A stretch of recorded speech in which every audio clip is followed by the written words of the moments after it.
नमस्कार, स्वराज एक्सप्रेस के खास प्रोग्राम जनता मांगे जवाब में आपका स्वागत है। मैं हूं एसपी त्रिपाठी। छत्तीसगढ़ में पिछले 24 घंटों के दौरान 61 लोगों में कोरोना वायरस संक्रमण होने की पुष्टि हुई है। राज्य के स्वास्थ्य विभाग के अधिकारियों ने बताया है कि संक्रमण के कल तक 61 मामले सामने आए हैं।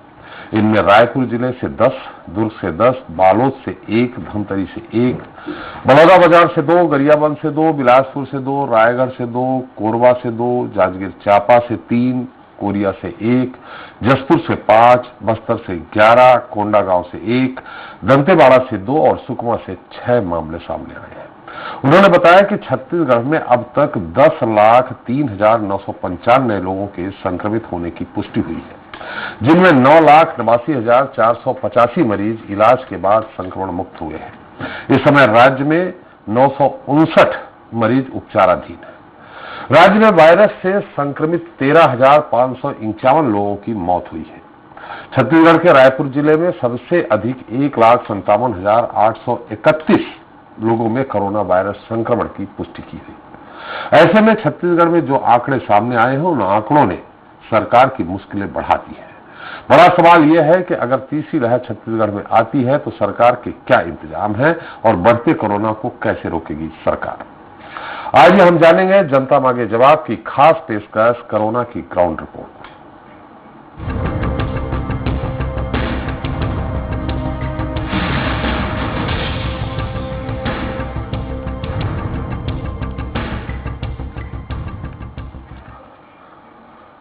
तो कोरोना की संभावित तीसरी लहर से पहले छत्तीसगढ़ में सरकार ने अपनी तैयारियां तेज कर दी है। छत्तीसगढ़ में जहां टीकाकरण के क्षेत्र में देश भर में विशेष उपलब्धियां हासिल की है, तो वहीं सरकार का दावा है कि स्वास्थ्य सुविधाओं में भी काफी सुधार किया गया है। इस बीच प्रदेश में संक्रमण के मामले भी घटे हैं। उम्मीद की जा सकती है कि अगर सरकारी दावे सही साबित होते हैं तो प्रदेश कोरोना की संभावित तीसरी लहर से जंग जीत जाएगी। मगर अभी सरकार के साथ आम जनता को भी तीसरी लहर को रोकने के लिए सचेत रहना होगा। चर्चा को विस्तार दें, उससे पहले देख लेते हैं एक रिपोर्ट। छत्तीसगढ़ में कोरोना की तीसरी लहर से निपटने की तैयारियां की जा रही हैं। राज्य में 45 वर्ष से अधिक के 91% लोगों को कोरोना से बचाव का पहला टीका लगाया जा चुका है। पहली और दूसरी दोनों खुराकों को मिलाकर राज्य में अब तक कुल 1,36,88,594 टीके लगाए जा चुके हैं। इनमें से 1,07,56,478 पहली डोज के रूप में और 29,32,116 दूसरी डोज के रूप में लगाए जा चुके हैं। प्रदेश में 3,09,635 स्वास्थ्य कर्मियों को, 3,17,663 फ्रंटलाइन वर्कर्स को, 45 वर्ष से अधिक के 53,19,483 और 18 से 44 वर्ष आयु वर्ग के 48,09,697 नागरिकों को कोरोना से बचाव का पहला टीका लगाया जा चुका है। वहीं 2,47,409 स्वास्थ्य कर्मियों और 2,35,507 फ्रंटलाइन वर्कर्स और 45 वर्ष से अधिक के 19,49,709 तथा 18 से 44 आयु वर्ग के 4,99,491 लोगों को कोरोना के दोनों टीके लगाए जा चुके हैं।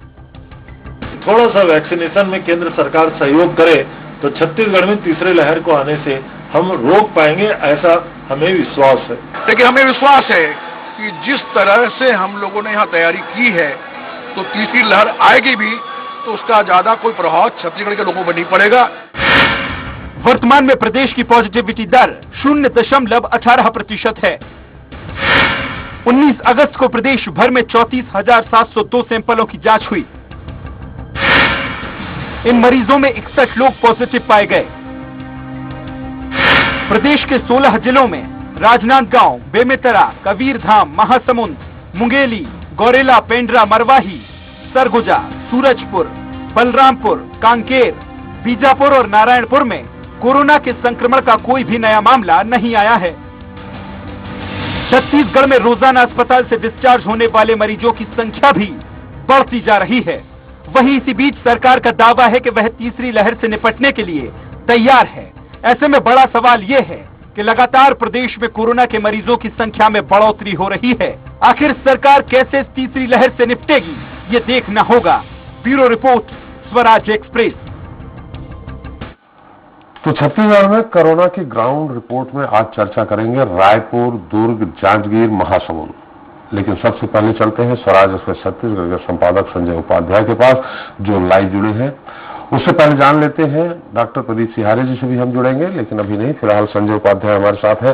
संजय, आपसे जानना चाहेंगे कि थोड़ा सा पूरे प्रदेश का हाल क्या है। हालांकि अलग अलग जिलों में जाएंगे, वहां की ग्राउंड रिपोर्ट लेंगे, लेकिन जिस तरह से पहली लहर और दूसरी लहर के बीच में जो शांति थी वही शांति दिख रही है।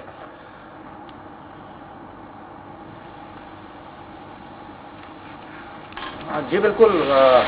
देखिए, जिस तरीके से पहली लहर थी तो पहली लहर के समय तो कोई जानकारी ऐसी थी नहीं। बिल्कुल कहा जा सकता है कि तमाम प्रयोग किए गए, लेकिन दूसरी लहर ने जो सबक दिया और जिस तरीके से एक अफरा तफरी का माहौल बना और जो एक भयावह मंजर देखने को मिला, कहीं ना कहीं उससे सीख भी ली सरकारों ने। छत्तीसगढ़ में भी इसे लेकर तमाम व्यवस्थाएं की गई।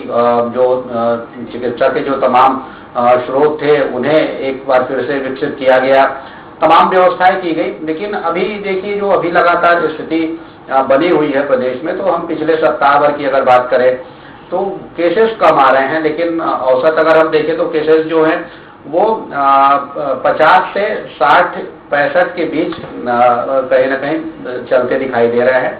तो ये आंकड़ा 50 से 60 के बीच 64 ऐसा पहुंच रहा है लगभग रोज।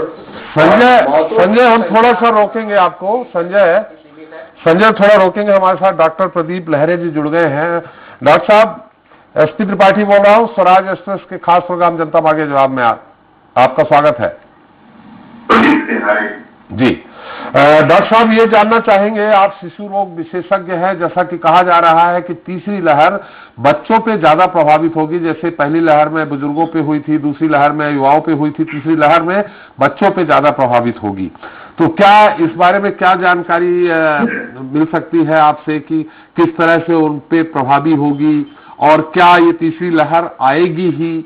तमाम इन चीजों का जनता जवाब जानना, आपका वो सुनना चाह रही है, आपकी सलाह सुनना चाह रही। अभी 2-3 महीने पहले तो मतलब सब लोगों ने ये कह दिया था कि तीसरी लहर जरूर आएगी जी, और बच्चों को प्रभावित करेगी जी। कारण कि जो बड़े बुजुर्ग लोग इम्यून हो गए हैं जी, उसके बाद युवा भी इम्यून हो गए हैं, और अब जो नीचे जो बच्चे हैं वो नॉन इम्यून पॉपुलेशन बची हुई है जी। जनरली ऐसा देखा जाए, ऐसा सोचा जाता है कि पूरी पॉपुलेशन इन्वॉल्व होगी।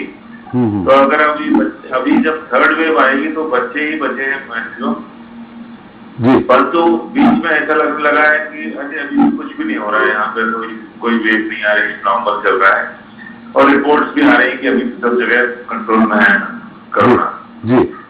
तो अभी हाल में अमेरिका में जो लहर आई है जी, वह बहुत ज्यादा प्रभावित कर रही है, खास करके उसको जो वैक्सीनेटेड नहीं है जी। अपने यहाँ पे वैक्सीनेशन तो बहुत अच्छी तरह से हुआ है जी, और बहुत स्पीड से भी हो रहा है जी। तो हार्ड इम्यूनिटी फैक्टर है जो इसमें काम करेगी अपने यहाँ पर जी। हार्ड इम्यूनिटी होने के कारण बीमारी का फैलाव बहुत धीरे होता है जी। परंतु हाँ, ये कि हमारे पास जो बच्चे हैं अभी जी, तो ना वैक्सीन लगी है और ना पहले इन्फेक्शन हुआ है जी। इस कारण से अब अगर इन्फेक्शन कंट्रोल चलेगा तो होने की संभावना रहेगी। जो मैं एक और प्रॉब्लम जा रहा है जी, कि कोविड होने के बाद 2-3 महीने के बाद जी। Covid infection. थोड़ा आपकी आवाज कट रही डॉक्टर साहब, थोड़ा सा नेटवर्क के कारण लगता है। हाँ, लगता है संपर्क तकनीकी कारणों से नहीं हो पा रहा। संजय हमारे साथ है। जी संजय, आप मेरी आवाज सुन पा रहे हैं? जी जी जी जी जी, आपको सुन रहा हूँ जी। हालांकि जैसे डॉक्टर साहब ने कहा है कि तीसरी लहर, वो भी कह रहे हैं, शिशु रोग विशेषज्ञ हैं, कि बच्चों को प्रभावित कर सकती है। और सबसे बड़ी चिंता की बात यह है कि बच्चे 18 साल से कम के उम्र के जो बच्चे, उनको टीका नहीं लगा है, ये डेवलप ही नहीं हुआ है उस तरह से वैक्सीन। तो वो एक खतरे की बात है। लेकिन खैर छत्तीसगढ़ में देखिए जिस तरह से दूसरे राज्य, कई राज्य कोरोना मुक्त जैसे हो गए हैं, 0% आ गया है रेशियो। मध्य प्रदेश में भी 5-6 लोग पेशेंट ही मिल रहे हैं। उत्तर प्रदेश में, एक मिनट, डॉक्टर साहब फिर से हमारे साथ जुड़ गए हैं। डॉक्टर साहब, आप बता रहे थे कि बच्चों को किस तरह से सावधानी बरतनी चाहिए, और सबसे जो महत्वपूर्ण बात है, गंभीर बात यह है कि बच्चों को टीका नहीं लगा 18 साल से कम उम्र के, ऐसे में वो कैसे बचेंगे? हाँ, वो तो बच्चे तो सिर्फ सोशल डिस्टेंसिंग जी, मास्क और सोशल डिस्टेंसिंग से ही बचेंगे जी।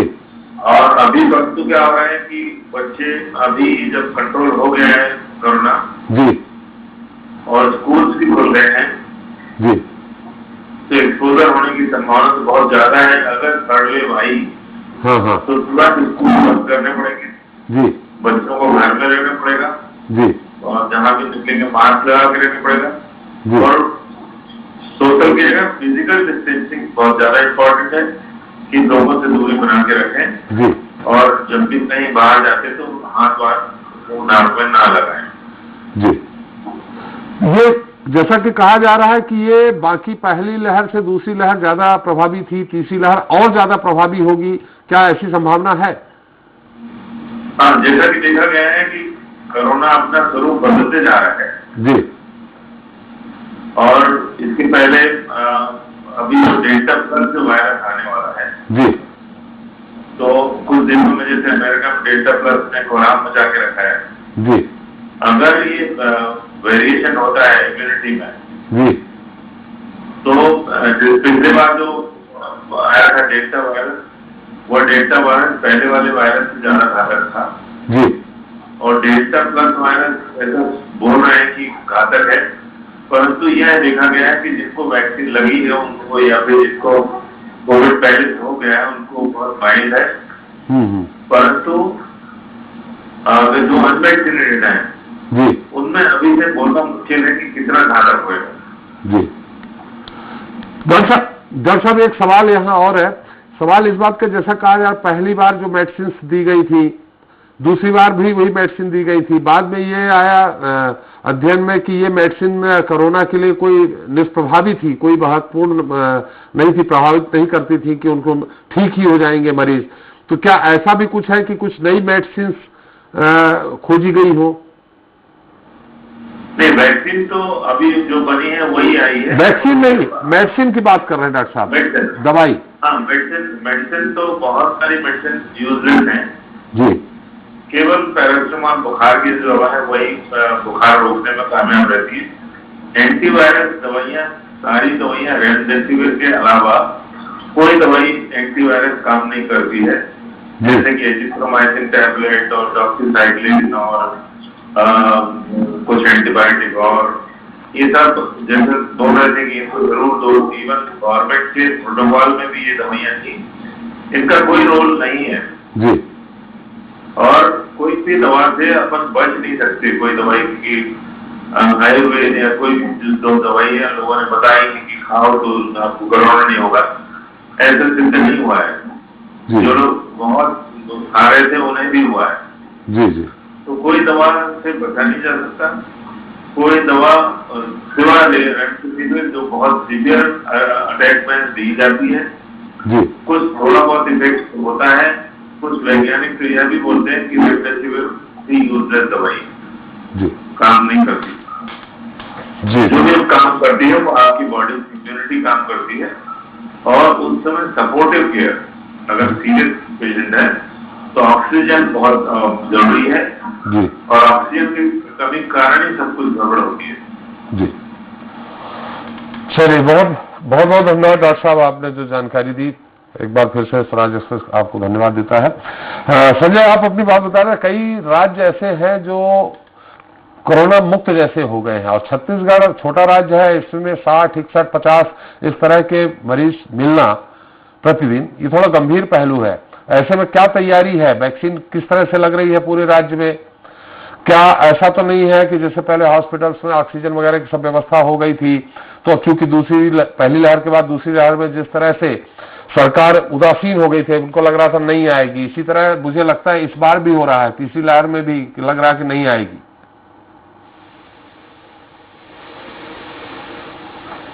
हाँ जी, देखिए दूसरी लहर के समय कमोबेश पूरे देश की यही स्थिति थी कि पहली लहर से जब मुक्ति मिली थी ऐसा लगा था कि अब मुक्ति मिल चुकी है, लेकिन उसके बाद फिर जब दूसरी लहर आई और उसके जो तेवर सामने आए वो उसने कहीं ना कहीं सोचने पे मजबूर कर दिया सरकारों को कि इसकी तैयारी रखनी जरूरी है, ऐसे काम नहीं चलेगा। तो उसके बाद जिस तरीके से प्रदेश में तैयारियां हुई हैं और जिस तरीके से तमाम व्यवस्थाएं यहाँ पर सुनिश्चित की गई हैं, 16,000 से अधिक जो बेड्स है उनकी व्यवस्था की गई है, एचडीयू बेड्स है वो बढ़ाए गए हैं, आईसीयू के बेड्स बढ़ाए गए हैं, ऑक्सीजन के बेड्स बढ़ाए गए हैं। तो ये तमाम व्यवस्थाएं कर ली गई हैं और उनको कहीं ना कहीं उसी तरीके से अभी, हालांकि वो जो स्थान है वहां पर अब अन्य उपचार हो रहे हैं, लेकिन उन बेड्स को बिल्कुल कहा जा सकता है एक्टिव मोड में रखा गया है कि कभी भी अगर उसकी जरूरत पड़ती है तो सरकार उसका तत्काल उपयोग कर सकती है। ये लगातार व्यवस्था की जा रही है, उसकी लगातार मॉनिटरिंग हो रही है। हालांकि देखिए कहीं ना कहीं वो चीज फिर से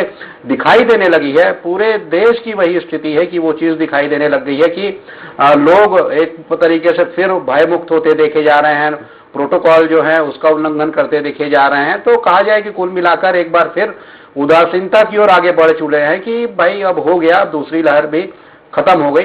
तीसरी लहर की जो बात हो रही है लगातार, संजय आप हमारे साथ बने रहे, संजय आप हमारे साथ बने रहे, थोड़ा सा हम अलग अलग जिलों में भी जा रहे हैं, बीच बीच में आपसे भी हम जानकारी लेते रहेंगे।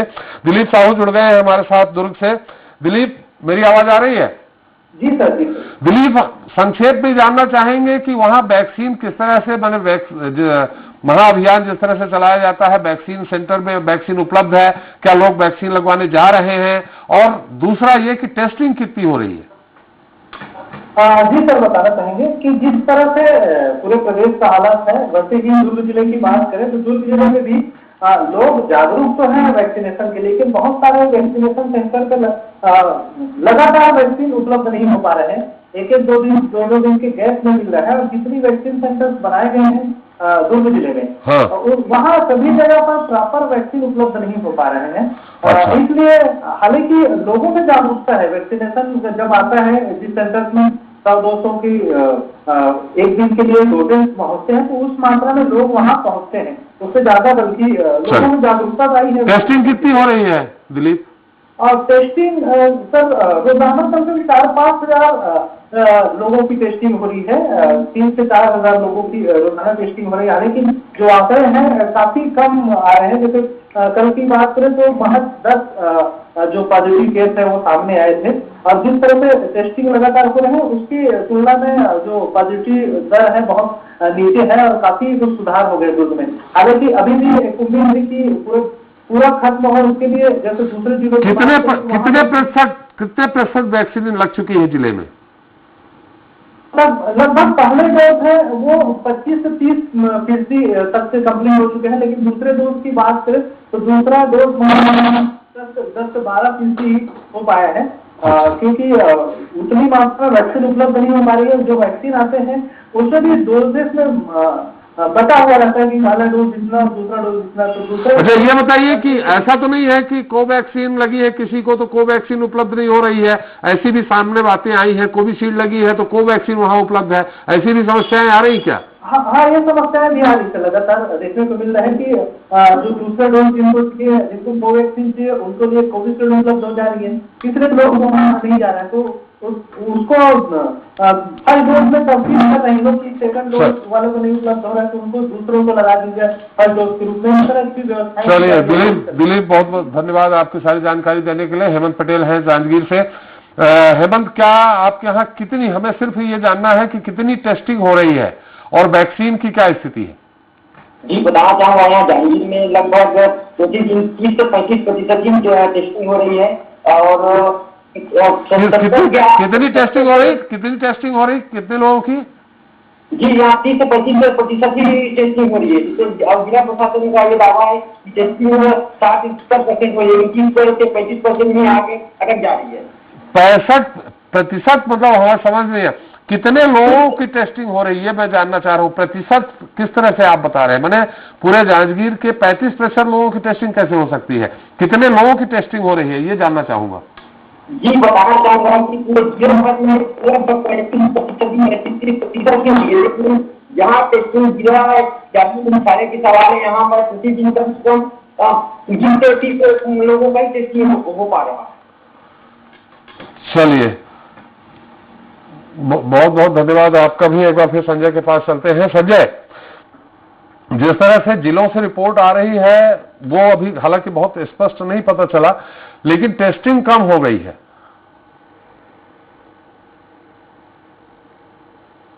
देखिए, पहले जो टेस्टिंग 70,000 तक पहुंची थी छत्तीसगढ़ में, लेकिन अभी औसत देखें तो मैं पिछले अगर सप्ताह भर 10 दिन की बात करें तो अभी 35,000 के लगभग औसत हो रही है टेस्टिंग पर डे।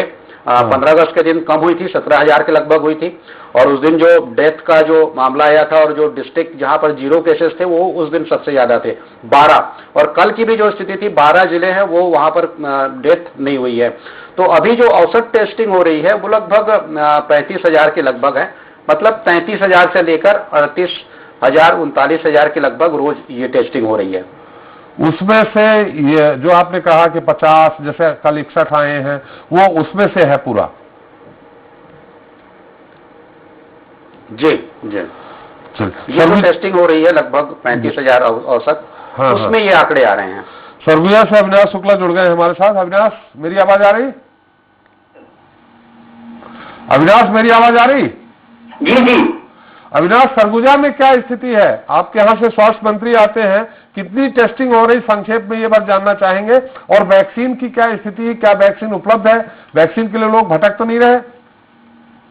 अभी सर वैक्सीन की स्थिति अच्छी खासी बनी हुई है, बस कोवैक्सीन को लेके थोड़ी सी परेशानी झेलनी पड़ रही है, क्योंकि कोवैक्सीन की कमी हो जाने से जिनके डेट आ रहे हैं वो आगे पीछे हो जा रहे हैं। जैसे 28 दिन में लगना है तो कभी किसी का 31 दिन हो जा रहा है या फिर 1.25 महीने हो जा रहे हैं।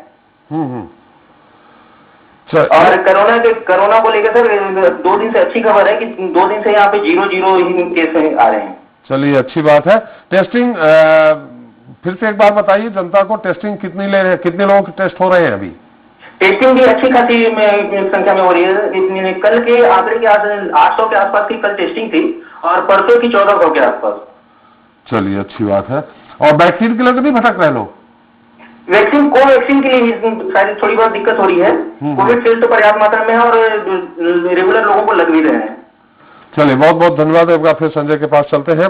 संजय, एक तरह की ये जो समस्या है ये पूरे हम मध्य प्रदेश में भी देखने को मिली, उत्तर प्रदेश में भी, लेकिन उत्तर प्रदेश अब 0 में पहुंच गया है कि सामंजस्य, वैक्सीन का सामंजस्य नहीं बैठ पा रहा है। कोविशील्ड अगर आपने लगाई है तो आपका नियत समय जो आता है तो उस समय कोविशील्ड उपलब्ध नहीं होती है, कोवैक्सीन रहती है। कोवैक्सीन के जब नियत समय आता है, जो एक डिस्टेंस के बाद, अंतराल के बाद जो वैक्सीन लगनी है तो कोविशील्ड उपलब्ध होती है। क्या ऐसी समस्या आपके यहाँ है?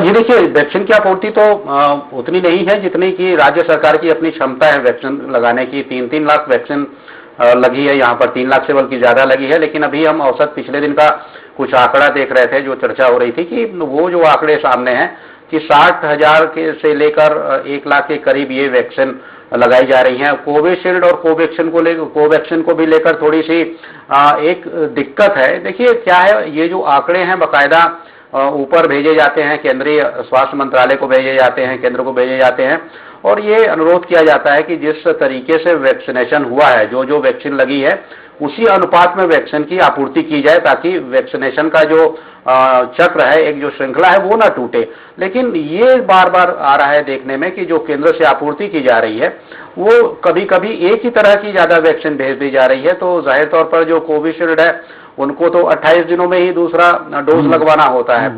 जो कोविशील्ड है उनके लिए ये जो अंतराल है थोड़ा ज्यादा है, 8 सप्ताह के लगभग, 80 दिन के लगभग है, कुछ ऐसा है। तो उनके लिए तो इंतजार ठीक है, लेकिन जब वो खत्म होता है तो ये पता चलता है कि उसकी भी कमी है। तो केंद्र से कहीं ना कहीं ये सामंजस्य जो है केंद्र राज्यों के साथ नहीं बिठा पा रहा है। बलरामपुर से संजय, बलरामपुर से संजय, एक बार सुनील पासवान के पास चलते हैं। बलरामपुर, सुनील, मेरी आवाज आ रही?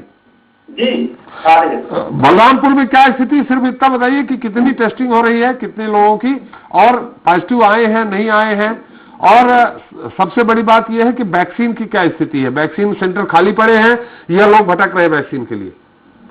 नहीं, हमारे जिले में, बलरामपुर जिले में वैक्सीन तो लगवाने के लिए लोग पहुंच भी रहे हैं और वैक्सीन भी है, कोवैक्सीन है, कोविशील्ड दोनों है और दोनों वैक्सीन काफी मात्रा में यहाँ उपलब्ध है और वैक्सीन लगवाने के लिए लोग भी पहुंच रहे हैं। ठीक, ये बताइए कि टेस्टिंग कितनी हो रही है? टेस्टिंग डेली कम से कम 25 से 30 हो रही है हर स्वास्थ्य विभाग में, लेकिन कोरोना पॉजिटिव कम ही आ रहे हैं। जैसे आज रामानुजगंज में 20 की चेक की गई थी, जिसमें 2 की कोरोना पॉजिटिव मरीज मिले थे। चलिए, बहुत बहुत धन्यवाद आपका। रायगढ़ से भूपेंद्र सिंह है हमारे साथ। भूपेंद्र, वही सवाल आपसे भी है, कितने लोगों की टेस्टिंग हो रही सारे सेंटर मिला के जिले में? जी, लगभग जिले में 40 सेंटर बनाए गए हैं, जिसमें 700 से 1000 लोगों की टेस्टिंग रोजाना हो रही है, जिसमें कभी 4, कभी 3, कभी 5, कभी 7। अभी पिछले 10 दिनों की बात करें तो 32 लोग पॉजिटिव आए हैं। अच्छा, और वैक्सीन की क्या स्थिति है? वैक्सीन सभी सेंटरों में लग रहा है। शहर की बात करें तो शहर में लगभग 10 जगह सेंटर है, वैक्सीन सेंटर, जहाँ दोनों डोज लग रही है, कोवैक्सीन भी और कोविशील्ड भी उपलब्ध है। जी। जागरूकता, लोग आ रहे हैं अपने आप? जी, जागरूकता की कमी देखी गई है। पहले की अपेक्षा कि लोगों का जैसा इंजेक्शन लगवाने का था, वैसे अब पब्लिक नहीं आ रही। तो उनको लग चुकी होगी वैक्सीन, इसलिए नहीं आ रहे? जी, पहली डोज लगी। सेकंड डोज के लिए विभागों को बहुत पूरे वार्डों में घूम घूम के एक घर से लोगों को वो ले जा रहे हैं, बता रहे हैं, उसके बाद जा रहे हैं लोग। चलिए, बहुत बहुत धन्यवाद आपका। संजू गुप्ता कवर्धा से हमारे साथ जल्दी जुड़ेंगे। संजय, पहली डोज के बाद जैसी जानकारी आ रही, पहली डोज के बाद दूसरी डोज लगवाने में लोग थोड़ा सा उदासीनता दिखा रहे हैं। जी बिल्कुल, पहली डोज लगने के बाद देखिए जो फ्रंट लाइन वर्कर है उनको पहली डोज 91% लग चुकी है और जो हेल्थ वर्कर है, हर हेल्थ वर्कर को 91% लग चुकी है। फ्रंट लाइन वर्कर को फर्स्ट डोज 100% लग चुकी है। फ्रंट लाइन वर्कर्स का 100% हो चुका है वैक्सीनेशन।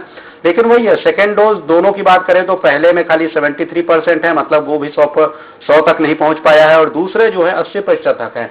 और जो आम लोग हैं जो कि वैक्सीनेशन कराने पहुंचे थे, जो 45 प्लस हैं, उनकी भी संख्या जो है वो काफी थी, 91% लोगों को लग चुका है। लेकिन वो सेकेंड डोज में आके देखिए तो स्थिति फिर वही बन जाती है कि जो 91% लोग हैं जिन्होंने पहला डोज ले लिया, लेकिन 34% को ही दूसरी डोज लगी है। मतलब दूसरे डोज के लिए लोग निकल नहीं रहे हैं। पता नहीं क्या ऐसी बात है या फिर कोई दिक्कत है, लेकिन ये देखने को जरूर मिल रहा है कि लोग वैक्सीनेशन के प्रति उतने उत्साहित नहीं देखे जा रहे हैं। सरकार किस तरह से चला रही है उनको जागरूक करने। संजय बिल्कुल जागरूक है। पेंड्रा से हमारे साथ विपत राम सारथी जी जुड़ गए हैं। विपत राम जी, पेंड्रा में क्या स्थिति है? जी, अभी कोरोना से लेकर इसकी बात करें तो अभी मामला बिल्कुल कम ही नजर आ रही है। नहीं, वो मामला कम नजर आ रही है, बता दीजिए संक्षेप में कि कितने लोगों की टेस्टिंग हो रही रोज? टेस्टिंग की संख्या नहीं हो रही है और बहुत वैक्सीन लग रही है, दूसरा डोज का वैक्सीन लग रही है इस समय। नहीं, टेस्टिंग आपको नहीं मालूम कितनी लग रही? फिर से एक बार बोलिए, आपका फोन आवाज नहीं आ रही थी स्पष्ट। विपत राम, कितने लोगों की टेस्टिंग हो रही विपत राम जी? जी सर, कितने लोगों की प्रतिदिन टेस्टिंग हो रही है? टेस्टिंग की अभी कोई जानकारी नहीं है सर, स्वास्थ्य विभाग। चलिए, धन्यवाद आपको। महासमुंद से रेखराज साहू है। साहू जी, मेरी आवाज आ रही? आ रही है। ये जानना चाहिए कितने लोगों की टेस्टिंग हो रही है और उसमें कितने पॉजिटिव आ रहे हैं, और वैक्सीन की क्या स्थिति संक्षेप पे?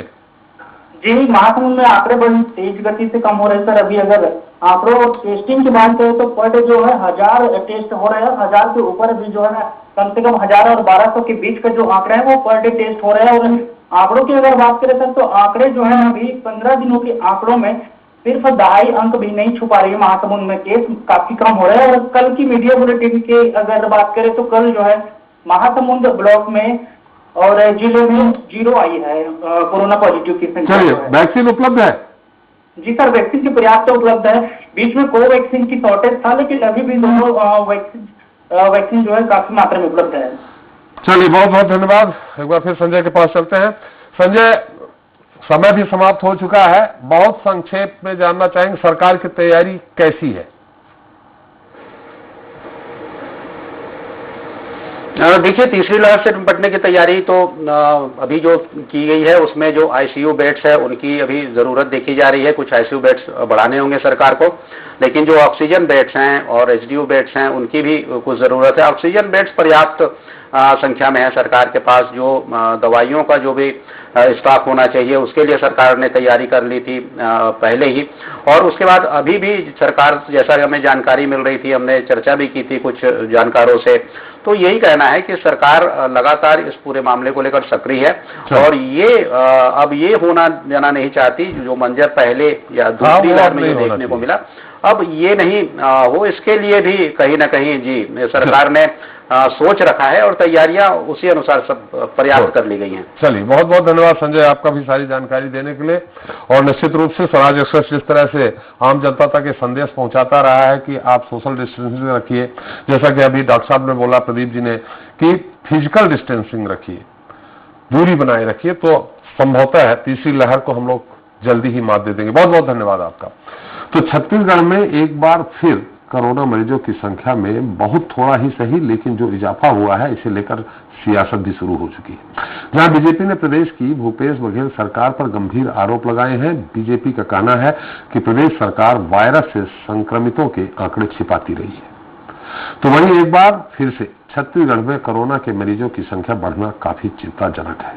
सत्ता पक्ष और विपक्ष को चाहिए कि इस पूरे मामले में एक मत होकर कोरोना से निपटने के लिए कार्य करें, साथ ही बेहतर अस्पताल, बेहतर संसाधन मुहैया कराए जाए। लेकिन देखना यह होगा कि ऐसा प्रदेश में कब संभव हो पाता है। ये हुई छत्तीसगढ़ की बात। अब रुख कर लेते हैं मध्य प्रदेश का, जहां कोरोना ने एक बार फिर दस्तक, थोड़ा ही सही दस्तक देना शुरू कर दी है।